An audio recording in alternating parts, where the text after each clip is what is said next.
اللہ کے پاک نام سے اپنے آج کے سبق کا آغاز کرتے ہیں۔ سورہ البقرہ ہے، پارہ نمبر 2 اور سورہ البقرہ کی آیت نمبر 143۔ ارشاد باری تعالیٰ ہے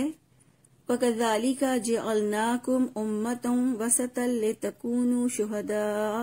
عَلَى النَّاسِ وَيَكُونَ الرَّسُولُ عَلَيْكُمْ شَهِيدًا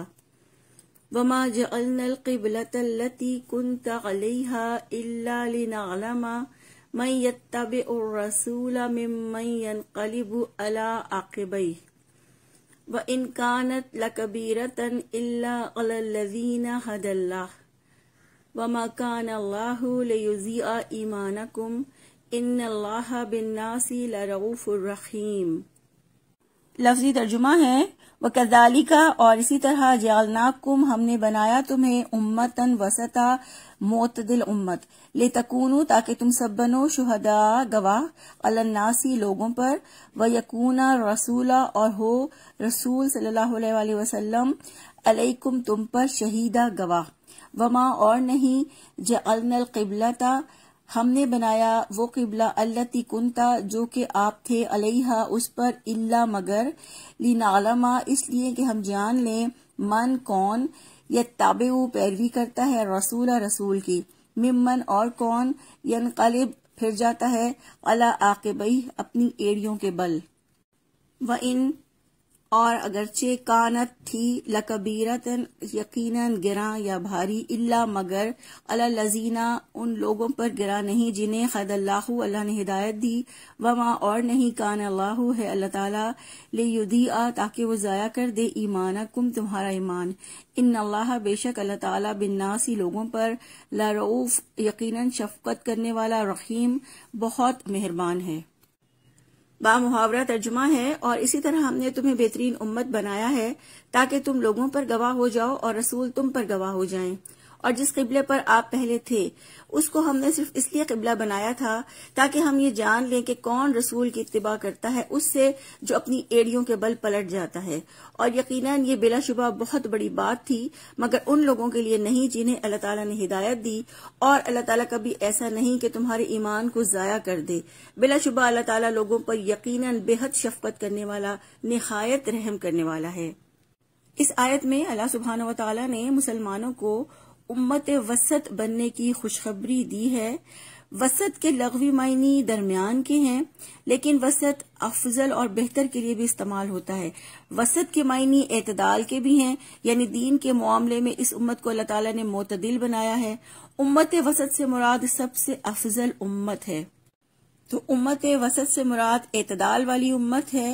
یعنی انبیاء کے ساتھ عقیدت میں بھی معتدل ہے، جیسا کہ عیسائی غلوف سے کام لیتے ہیں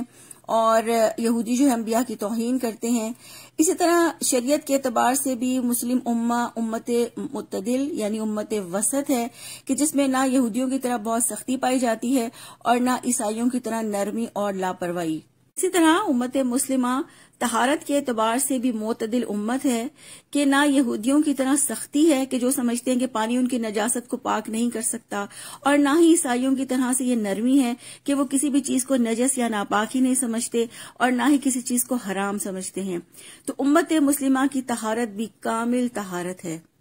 تو اس آیت میں اللہ تعالیٰ فرماتے ہیں کہ ہم نے تمہیں بہترین امت بنایا ہے، یعنی جس طرح کعبہ تمام کائنات کا روحانی مرکز ہے، اسی طرح مسلمانوں کو بہترین امت بنایا ہے کہ انہیں عمل اور تبلیغ کی ذمہ داریاں سونپی گئی ہیں تاکہ وہ دنیا کے لیے حیات اور عمل کا بہترین نمونہ بنے۔ تو اللہ سبحانہ و تعالیٰ نے امت مسلمہ کو امت وسط اس لیے بنایا ہے کہ اس امت کا دین مکمل ہے، اس کے اعمال سب سے افضل ہیں، اخلاق سب سے اچھے ہیں۔ اللہ تعالیٰ نے اس امت کو علم سے اور عدل اور احسان سے نوازا ہے اور سب سے افضل قرار دیا ہے، اور اس امت کو امت وسط یعنی درمیانی امت اس لیے بھی کہا کہ جیسے دل جسم کے درمیان میں ہوتا ہے اور اس کے دھڑکنے سے خون پورے جسم تک پہنچتا ہے، اسی طرح یہ امت بھی اللہ کے پیغام کو پورے جہان تک پہنچانے والی ہے۔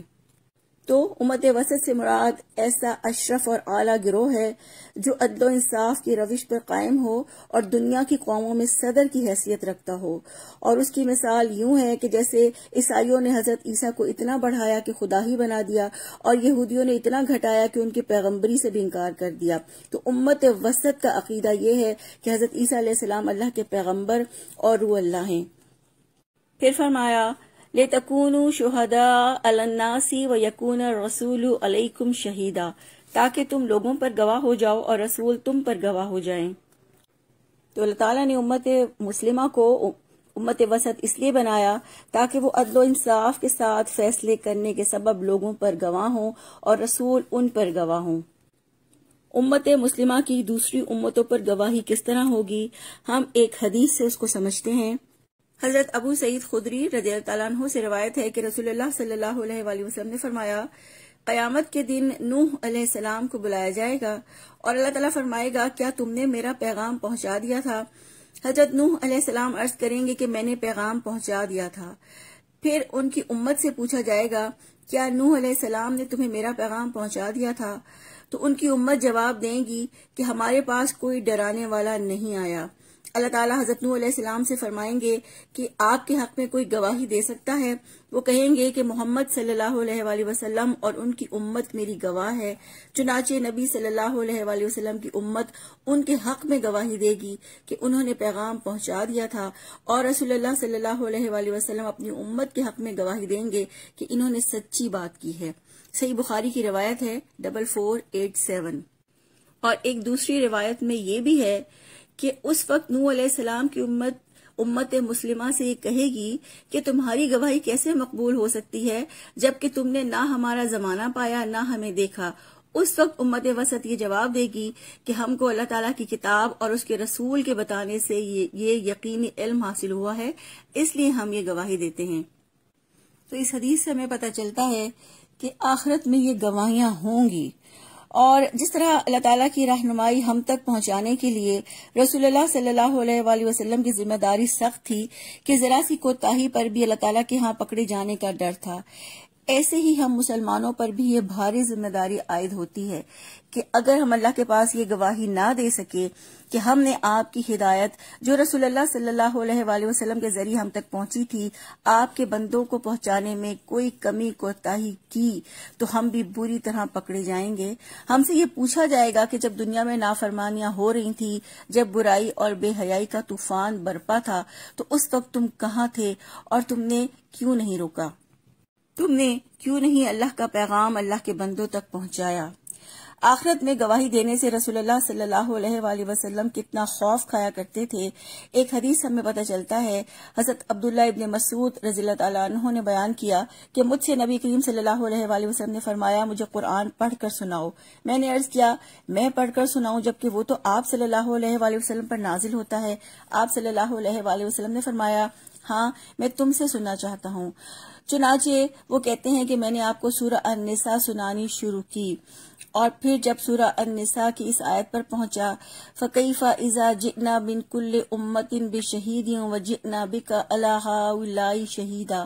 یعنی پھر کیا حال ہوگا جب ہم ہر امت میں سے ایک گواہ لائیں گے اور آپ صلی اللہ علیہ وآلہ وسلم کو ان پر گواہ بنائیں گے۔ اس آیت پر پہنچا تو آپ صلی اللہ علیہ وآلہ وسلم نے فرمایا ٹھہر جاؤ، اور میں نے دیکھا کہ آپ صلی اللہ علیہ وآلہ وسلم کی آنکھوں سے آنسو بہہ رہے تھے۔ تو یہ گواہی کا احساس ہی تھا جو آپ صلی اللہ علیہ وآلہ وسلم کو رلاتا تھا۔ تو ہمیں اپنا بھی جائزہ لینا چاہیے کہ یہ گواہیاں ہم سے بھی ہوں گی، تو کیا ہمیں یہ گواہی کا احساس رلاتا ہے یا ہم کبھی اس کا سوچ کر فکر مند ہوتے ہیں؟ اور ہمیں حدیث سے یہ بھی پتہ چلتا ہے کہ رسول اللہ صلی اللہ علیہ وآلہ وسلم اپنی امت کے ان لوگوں کے خلاف بھی گواہی دیں گے جنہوں نے اللہ کا پیغام نہ خود سیکھا نہ آگے پہنچایا، جنہوں نے قرآن کو پس پش ڈال دیا،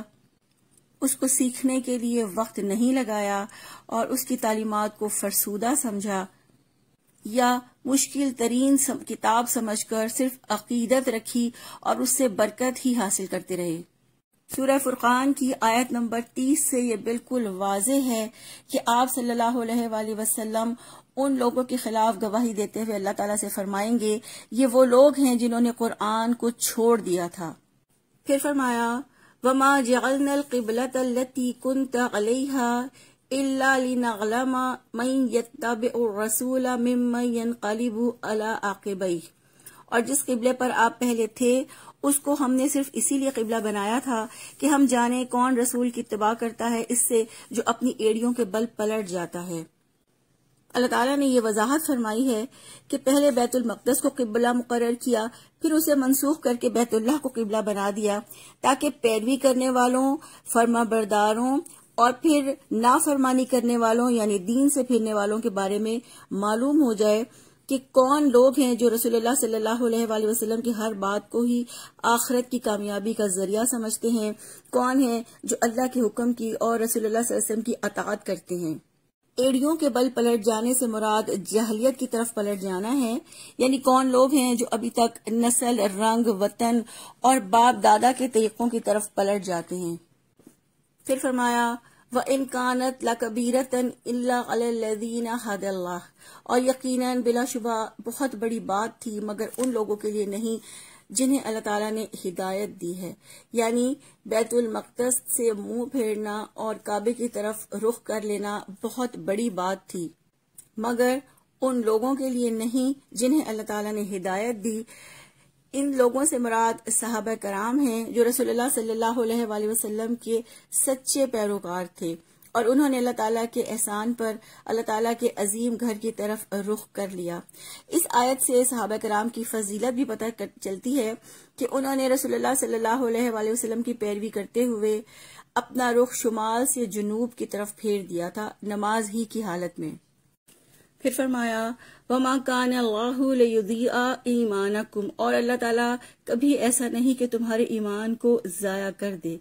یہاں ایمان سے مراد نماز ہے۔ اللہ تعالیٰ نے حوصلہ دیا ہے کہ وہ تمام نمازیں جو تم نے تحویل قبلہ کا حکم آنے سے پہلے بیت المقدس کی طرف رخ کر کے پڑھی وہ ضائع نہیں ہوں گی، ان لوگوں کی نمازیں بھی ضائع نہیں ہوں گی جو تحویل قبلہ کا حکم آنے سے پہلے ہی وفات پا چکے۔